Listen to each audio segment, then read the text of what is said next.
ગુજરાત વિધાનસભાની ચૂંટણી નજીક આવી રહી છે ત્યારે આદિવાસી બાહુલ્ય ધરાવતા દાહોદ જિલ્લામાં રાજનેતાઓની ચૂંટણી સંબંધી અવરજવર શરૂ થઈ જવા પામી છે ત્યારે રાજસ્થાનના મુખ્યમંત્રી અને ગુજરાતના મુખ્ય ઓબ્ઝર્વર તરીકે નિમાયેલા કોંગ્રેસ પક્ષના અશોક ગેહલોત ગુજરાત પ્રવાસે આવ્યા હતા ત્યારે દાહોદ ખાતે અમદાવાદ ઇન્દોર નેશનલ હાઈવે ઉપર મહિન્દ્રા શોરૂમની સામે આજરોજ તારીખ 28/10/2022ના રોજ બપોરના 3 કલાકના સમયગાળા દરમિયાન તેઓ આવ્યા હતા અને દાહોદ ખાતે તેઓએ જનસભાને સંબોધી હતી, જેમાં માનગઢ હિલને રાષ્ટ્રીય સંપત્તિ જાહેર કરવાની તેમજ આગામી વિધાનસભાની ચૂંટણીમાં કોંગ્રેસને ભવ્ય વિજય અપાવવા માટે હાકલ કરી હતી।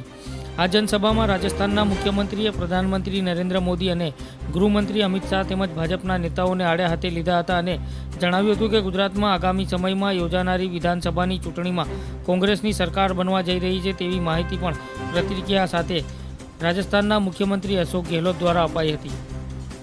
તો ગેહલોત સાહેબ ગુજરાત રાજ્યના દાહોદ જિલ્લા ના રાઠવા સાહેબ, સહ ઇન્ચાર્જ રાજેન્દ્ર પટેલ સાહેબ, દાહોદ વિધાનસભાના ધારાસભ્ય પોલીસ મિત્રોનું સ્વાગત કરું છું। તમામે સાથ સહકાર આપ્યો એ બદલ વિદેશ કર્યા છે। બોરીઓને જોડી ત્યારબાદ આપણા યુવા અધ્યક્ષ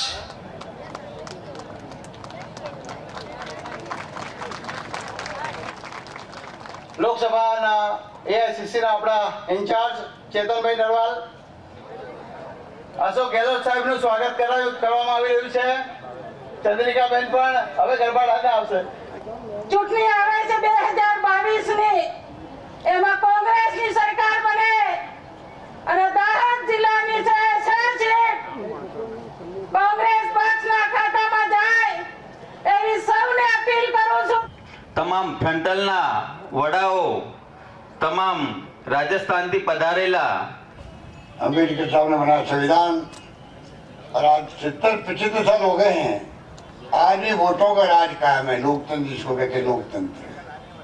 इसलिए आपका मान सम्मान आज भी गरीब से गरीब आदमी जो देश का है उसका मान सम्मान इसलिए कायम है कि उसको एक वोट का मालिक है वो। और बड़े बड़े नेताओं के हाथ जोड़ना पड़ता है, पैरों पड़ना पड़ता है, झुकना पड़ता है कि आप आशीर्वाद देना, मुझे वोट देना। यही मान सम्मान दिलाता है वोटों का राज, जिसको कांग्रेस ने 70 साल तक कायम रखा है। इसको अगर लोकतंत्र नहीं होता तो नरेंद्र मोदी जी प्रधानमंत्री भी नहीं बनता। जहाँ जहाँ रहते आदिवासी सब जगह राजीव गांधी गए, सबसे पहले आदिवासी में गए थे। तो ये प्यार, ये मोहब्बत, ये विश्वास आपके साथ जुड़ा रहा हमेशा से। ये लोग बहुत जो विपक्ष में हैं वो कई तरह भ्रामक प्रचार करते हैं, गुमराह करते हैं, वो आप सबको मालूम है।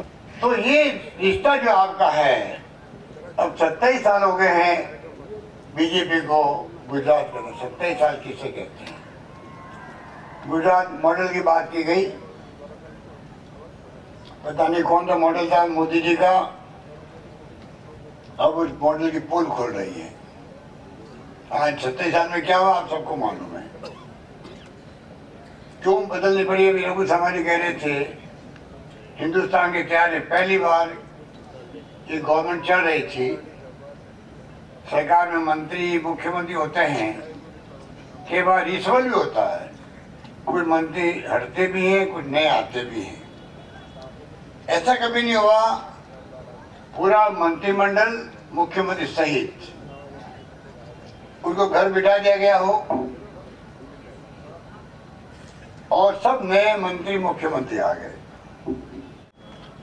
जो प्रधानमंत्री का खुद का राज्य हो, अमित शाह जी का राज्य हो, उसके अंदर ये हालात बने। पूरे देश ने देखा किस प्रकार से कोरोना के अंदर यहाँ पर कोई इंतजाम नहीं किए गए। बीजेपी के हमारे अमित शाह जी कहते थे मिशन 150, मतलब कि हम गुजरात में 150 सीटें लाके जीतेंगे 182 में से, और वो 99 पे आकर 100 का आंकड़ा पूरा नहीं कर पाए। ये असत्य बोल के, गुमराह करके, मीडिया का सपोर्ट लेकर के, मीडिया पूरी तरह इनके साथ में है, इनके दबाव के अंदर है, इन्हें डरता भी है। क्योंकि ये छापे डलवाते झूठे इनकम टैक्स के, ईडी के, सीबीआई के, वो डरा हुआ है मीडिया भी। हालात बड़े गंभीर है देश के अंदर, तनाव है, हिंसा का माहौल है। लोकतंत्र और संविधान की रक्षा करने का कर्तव्य हर हिंदुस्तानी का है। बीजेपी सरकार में जरूर है, पर पूरे मुल्क के हर राज्य में नहीं है। ये तो आपको हम सबको मालूम है। और वो राजनीति कर रहे हैं क्षेत्रवाद की, धर्म के नाम पे, जाति के नाम पे, तो कब तक चलेगी? कांग्रेस राष्ट्रीय पार्टी, जिसका आज़ादी के जंग के अंदर बहुत बड़ी भूमिका रही है, सबको मालूम है। ये लोग जो बोलते हैं कि कोई भूमिका नहीं थी, तो मुखबरी करने वाले लोग हैं, वो एक अलग बात है। पर कांग्रेस आज भी जो है, चाहे सरकार में नहीं हो, पर फिर भी कांग्रेस का ही जो है देशव्यापी मैसेज है। अब राहुल गांधी जी यात्रा कर रहे हैं, किसके लिए कर रहे हैं? देश के लिए कर रहे हैं। और देश में लाखों लोग जो जुड़ रहे हैं यात्रा में, आप सोच सकते हैं महंगाई से त्रस्त सभी लोग हैं, बेरोजगारी भयंकर है, कोई जवाब नहीं इनके पास। वादे किए थे चुनाव जीतते वक्त मोदी जी ने, वो वादे कहाँ पूरे हो रहे हैं? काला धन भी नहीं आया, लोकपाल भी गायब हो गया, 2G स्टेडियम गायब हो गया, कोलगेट गायब हो गया, कोई नाम देता है क्या आजकल? और मोदी जी ने कहा रुपये, डॉलर, तो पता नहीं वो क्या बोल रहे थे। वो सब बातें जो है पब्लिक समझ चुकी है कि इस प्रकार के काम नहीं चल रहे। 27 साल हो गए यहाँ पर, 27 साल में गुजरात मॉडल की बातें भी हो गई है, वो प्राइम मिनिस्टर बन गए हैं। अब जो हालात हैं, महंगाई हो, चाहे बेरोजगारी हो, चाहे सड़कें हो, मैं समझता हूँ कि लोग सब समझ गए। इस बार सरकार कांग्रेस की बना के रहेंगे लोग, मुझे लगता है। सर ये दावा तो आम आदमी पार्टी भी करती है सर, उसका कोई वजूद ही नहीं है यहाँ पर। सर मानगढ़ धाम को लेकर देखिए, उनकी तो है, उनका भी क्या है कि मीडिया को लेके उन्होंने अपना जो कर रखा है। दिल्ली में नहीं देखता आप, आज देश भर में है तो बीजेपी और कांग्रेस के आपस में युद्ध था और एक आम आदमी पार्टी आ चुकी है, तो सर इसमें कितना बीजेपी है? अरे एक का तो जवाब दो पड़ेगा। और या फिर मतलब आम आदमी पार्टी का मीडिया दिखा रहा है पूरे देश के अंदर, विशेष रूप से टीवी मीडिया दिखा रहा है। वो क्यों दिखा रहा है वो तो आप भी जानते हैं, हम भी जानते हैं, ठीक है, छोड़ो उस बात को। मैं ये मानता हूँ कि आम आदमी पार्टी कोई विरोध नहीं है, कुछ प्रचार किया है, कुछ नकली है, कुछ असली है। कुछ लोगों को हार कर लिया उन्होंने, वही तो पूछने वाले हैं, इंटरव्यू लेने वाले हैं, और जवाब देने वाले उन्हीं का आदमी है। ये कब तक चलने वाला है? जितना प्रचार किया है आम आदमी पार्टी ने, जितना वजूद यहाँ पे नहीं लगता मुझे। सर मानगढ़ धाम को लेकर जो राष्ट्रीय स्मारक घोषित करने की जो बात उठी है, तो ऐसा कई लोगों का कहना है कि 2014 से पहले कांग्रेस की सरकार स्टेट में भी थी और उसमें केंद्र में भी थी, तो उस समय पे ये राष्ट्रीय धरोहर क्यों साबित थी और अब ये मांग क्यों उठ रही है? हमने कर दिया 22 साल पहले, जब मैं मुख्यमंत्री था, तब हमने मानगढ़ धाम को जो है उस वक्त में पहली बार मैंने वहाँ स्मारक बनाया, गोविंद गुरु के और जो लोग शहीद हुए उनके याद के अंदर। शुरुआत हमने करी है, शुरुआत हमने कर दी, उसके बाद में मांग कर रहे हैं हम लोग कोई राष्ट्रीय स्मारक बन जाए, तो इसमें कोई बुराई नहीं है। सर राहुल गांधी भारत जोड़ो यात्रा निकाल रहे हैं, उसी के दर्ज पे बीजेपी के एक नेता का बयान है कि ये भारत जोड़ो यात्रा राहुल गांधी निकाल रहे हैं, पर कांग्रेस पार्टी टूट रही है। क्या कहे, इसको किस हिसाब से जोड़ेंगे आप?